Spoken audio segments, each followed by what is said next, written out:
ረመዳንን ያአላህ በአግባቡ የምንጠቀም አላህ ያድርገን። እንደው በእኛ በሐያታችን ላይ ልዩ ረመዳን አላህ ያድርግልን። ልዩ ረመዳን አላህ ያድርግልን። የምንቀየርበት የምንለወጥበት በዒባዳ ድል የምናደርግበት ረመዳን አላህ ያድርግልን። እንደው ከቁርአን ጋር ግንኙነታችን ያማረ የሚሆነው ረመዳን አላህ ያድርግልን።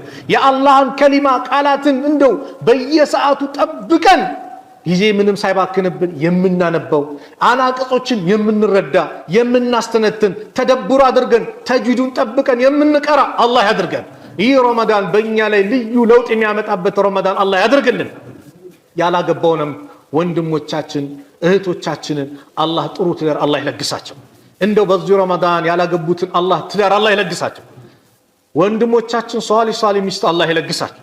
እህቶቻችን ሷሊ ባል አላህ ይለግሳቸው። ረጅም ዓመት ያ አላህ ልጅ ጠብቃችሁ ልጅ ያጣችሁ አላህ ልጅ ይለግሳችሁ። አላህ ልጅ ይለግሳችሁ። ዙርየተን ጠይበ የተባለውን ልጅ አላህ ይለግሳችሁ። አላህ ስብሓነሁ ወተዓላ ጉዳዮቻችሁን ባጠቃላይ አላህ ገር በገር አላህ ያርግላችሁ። የተጨናነቀን አላህ ከጭንቀቱ አላህ ይገላግለው። ርዝቁ የጠበበበትን አላህ ያስፋለት። የአላህ ርዝቁ የጠበበበትን አላህ ያስፋለት። የተሻለ ስራ የተሻለ ደረጃ አላህ ያድርሳችሁ። በዱንያችሁ ለአኺራን ስንቅ የምታዘጋጁበትን ዱንያ አላህ ይለግሳችሁ። ወደ አላህ የምትቀርቡበትን ዱንያን አላህ ይለግሳችሁ። ራሷ ተዋርዳ ፈልጋ የምትመጣ አላህ ያድርግላችሁ። ዱንያን አላህ አዋርዶ አላህ ወደ እናንተ አላህ ያምጣው። አላህ ስብሓነሁ ወተዓላ የሁላችንም መጨረሻ አላህ ያማረ አላህ ያርግልን። የሁላችንም መጨረሻ ያማረ አላህ ያርግልን።